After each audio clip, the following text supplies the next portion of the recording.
안녕하세요. 매일 아침 말씀 묵상에 오신 여러분을 진심으로 환영합니다. 12월 9일 목요일 다니엘의 기도. 생각할 문제. 다니엘의 기도에서 신명기와 연결되는 어떤 주제를 발견할 수 있습니까?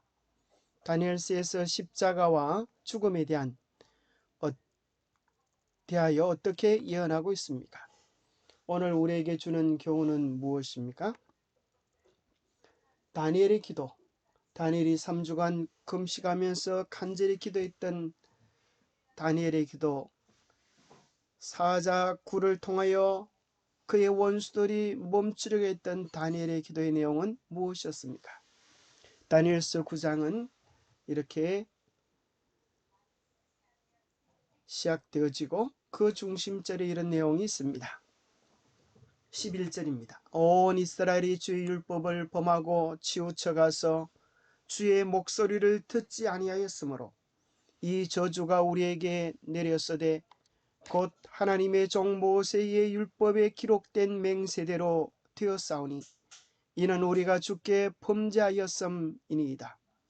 모세의 율법에 기록된 대로 이 모든 재앙이 이미 우리에게 내렸사오나 우리는 우리의 죄악을 떠나고 주의 진리를 깨달아 우리 하나님 여호와의 얼굴을 기쁘게 하지 아니하였나이다. 이제 다니엘이 70년 바벨론 포로의 예언을 기억하고 이제 돌아가야 될 때가 되었음을 깨닫고 왜 이 백성이 바벨론의 포로로 가게 되었는가를 깊이 생각하면서 이런 기도를 하고 있습니다. 우리가 바벨론에 포로 잡혀가게 된 것은 이유가 있는데 그것은 주의 율법 곧 십계명을 범하고 주님의 목소리를 듣지 아니하므로 이 저주가 우리에게 왔다고 이야기합니다. 바벨론에 잡혀가게 된 것은 우연이 아니라 어쩌다 된 것이 아니라 모세의 율법에 기록된 대로 이 모든 재앙이 범죄한 우리에게 마땅히 내렸다고 이야기합니다. 우리가 죄악을 떠나고 주의 진리를 깨달아야 하는데 그렇게 하지 아니했다고 깊은 회개의 기도를 하고 있습니다. 이스라엘 백성이 마땅히 깨달아야 할 진리는 무엇입니까? 이미 몇 번이나 반복했던 것처럼 바로 그것은 순복불제의 진리입니다. 순복불제가 무엇입니까? 순종하면 복을 받고 불순종하면 저주를 받는 신명기 8장에 기록된 성경 전체를 관통하는 영적 원리입니다. 다니엘의 기도는 그들이 지켜야 할 언약의 의무를 지키지 않을 때 생기게 될 일에 관하여 신명기에 기록된 경고를 요약해주고 있습니다. 다니엘은 두 번이나 모세의 율법을 언급했습니다. 이는 신명기를 포함한 모세가 기록한 책들을 말하는 것이었을 것이고 특히 이 두 구절에서는 분명 신명기를 가리키는 것으로 이해할 수 있습니다. 신명기에서 말한 것 같이 그들은 순종하지 않으므로 그 땅에서 쫓겨나게 되었고 그것은 하나님께서 이미 모세에게 정확히 경고한 사실이었습니다. 뿐만 아니라 다니엘서 속에는 예수님의 십자가와 우리의 대속적 죽음에 대하여도 예언해 주고 있습니다. 내 백성과 내 거룩한 성을 위하여 이런 이래로 기한을 정하였나니 허물이 그치며 죄가 끝나며 죄악이 용서되며 영원한 의가 드러나며 환상과 연영하며 또 지극히 거룩한 이가 기름 부음을 받으리라. 여기 기름 부음을 받는다고 하는 말을 히브리 말로 읽어보면 메시아라는 뜻입니다. 기름 부음을 받은 자, 예수님께서 나타나실 것을 예언하고 계십니다. 내 백성 곧 이스라엘을 위하여 이런이 얼마입니까? 70입니다. 70일에로 기한을 정하였다 그랬습니다. 그 7일에는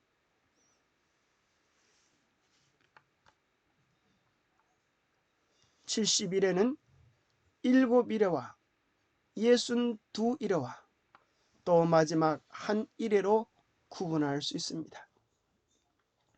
그 마지막 한 일회의 절반의 제사와 예물을 금지할 것이라고 했는데, 이것은 정확히 일회의 절반 되는 그때에 예수님께서 십자가에 달려 죽으심으로 이제는 더 이상 제사를 지낼 필요가 없는 속죄악의 원형이 되셔서 십자가에 달려 돌아가시는 것을 이야기하고 있는 것입니다.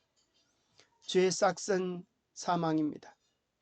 그렇지만은 하나님의 은혜의 선물은 그리스도 예수께서 십자가에 달려 죽으심으로 우리의 죄값을 지불하심으로 예수 그리스도를 믿는 자들에게 영생을 주시는 것이 주님께서 우리 모두가 받아 누리기 원하시는 선물입니다. 예수님께서 우리의 죄값을 지불하셔서 더 이상 이 땅에서의 어린 양의 속죄가 필요하지 않는다는 증거로 마태복음 27장 51절에는 성소 휘장이 위로부터 아래까지 찢어졌습니다. 아래에서 찢었다고 하면 사람이 찢었다고 말할 수 있으나 위로부터 아래로 찢어졌다고 하는 것은 하나님께서 이 성소를 찢어져서 더 이상 필요 없음을 나타내주고 있습니다. 히브리서 9장은 이야기하기를 염소와 송아지의 피로 하지 아니하고 오직 자기의 피로 영원한 속죄를 단번에 이루셨다고 이야기하고 있습니다. 더 이상 양과 염소, 송아지의 피가 필요하지 아니하고 예수 그리스도의 피가 지불되어지게 된 것입니다. 또 우리는 마태복음 18장에서 베드로와 예수님께서 나눈 대화 가운데 우리는 놀랍게도 이 이스라엘을 위한 이런 일에 대한 한 연관된 단어를 발견하게 됩니다. 베드로가 예수님께 나아가서 말씀했습니다. 주여, 형제가 내게 죄를 범하면 몇 번이나 용서하여 주리까? 7번까지 하오리까? 예수께서 이르시되 7번뿐 아니라 7번을 70번까지라도 할지니라. 우리는 이 속에서 예수님께서 이스라엘이 비록 죄를 지었고 하나님을 끊임없이 배반했을지라도 7번을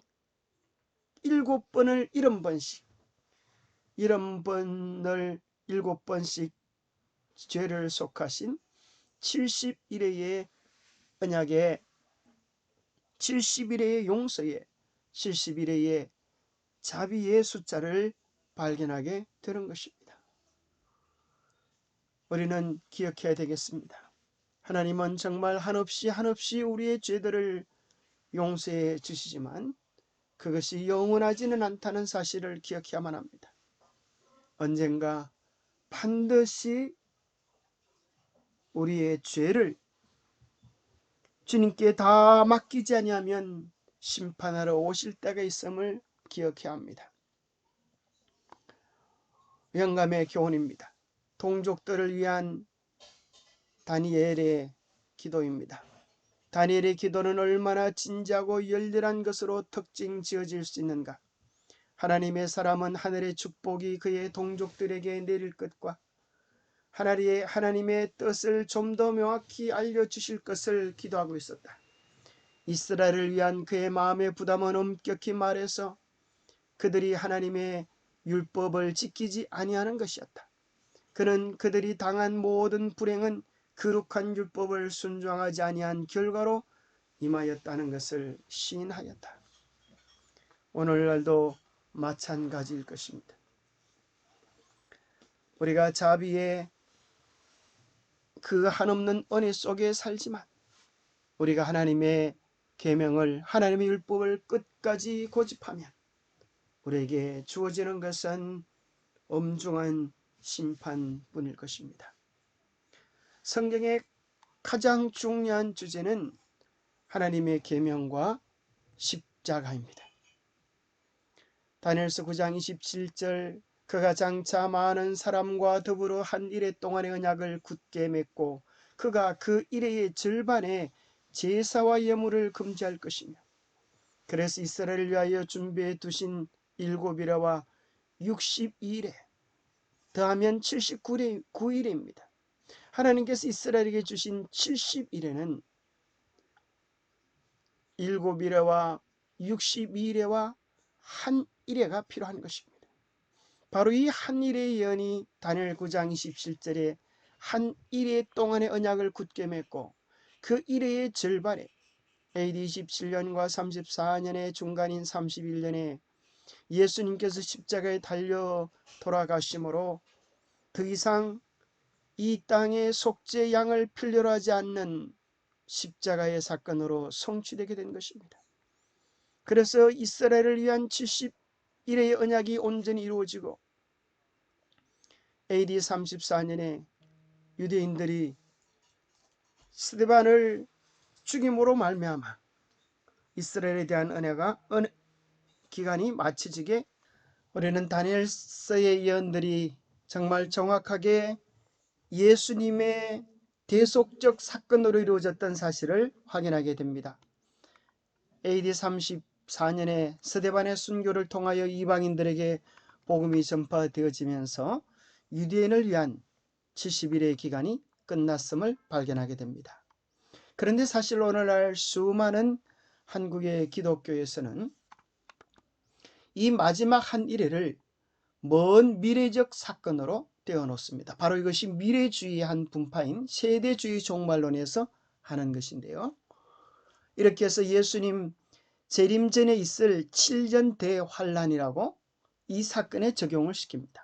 그래서 실제 한 일회의 절반의 사건은 예수 그리스도의 사건이 아니라 마지막 시대에 도래할 즉 그리스도가 이룰 사건이고 또 이것은 비밀 휴거의 사건에 적용을 시킵니다. 이것이 오늘날 대부분 수많은 사람들이 믿고 있는 7년 대환란설입니다. 그러나 이것은 분명히 틀렸음을 우리는 확인하게 됩니다. 70일에는 이렇게 많은 갭을 두지 않습니다. 7일에와 60일에와 한 일에는 붙어 있는 것이지 2000년 이상의 먼 갭을 두면서 이 예언의 해석은 비밀 휴거를 통하여서 믿었던 기독교인들은 하늘로 휴거되어 버리고 남아있는 유대인들이 마지막 사명을 이룬다는 것입니다. 역사의 주인공이 유대인들입니다.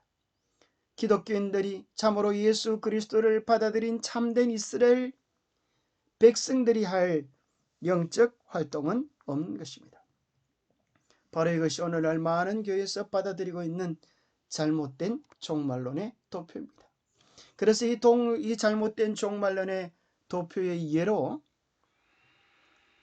1992년에 휴거운동이 일어났습니다. 얼마나 많은 사람들을 미혹시켰습니까? 그 운동을 주도했던 이장님 목사는 나만 아니라 한국의 대부분의 교회에서 이 종말론을 믿고 있다고 이야기하는데 왜 나만 탓하냐고 그렇게 이야기했던 적이 있습니다. 기도하겠습니다.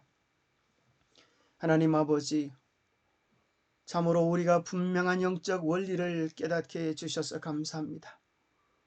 이 땅의 모든 고통과 아픔, 눈물의 원인은 죄이고 죄는 불법이며 하나님의 계명에 대한 불순종임을 다시 한번 깨닫게 하여 주시옵소서. 그러나 우리를 향한 하나님의 은혜는 한없이 크고 놀라워서 우리의 모든 죄들을 십자가에 도말하시고 우리를 위한 구원의 세기를 열어주심을 인하여 감사합니다.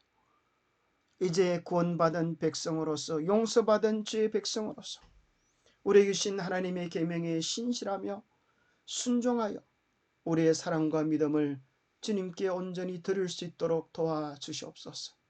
하나님의 진정한 마음, 진정한 사랑을 깨닫게 하여 주시옵소서.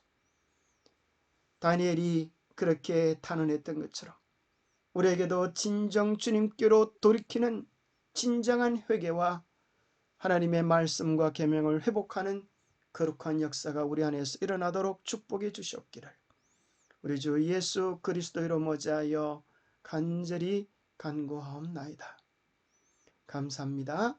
예수님의 귀한 사랑, 십계명과 십자가를 깊이 깨닫고 누리는 복된 하루 되시기를 축복합니다. 감사합니다.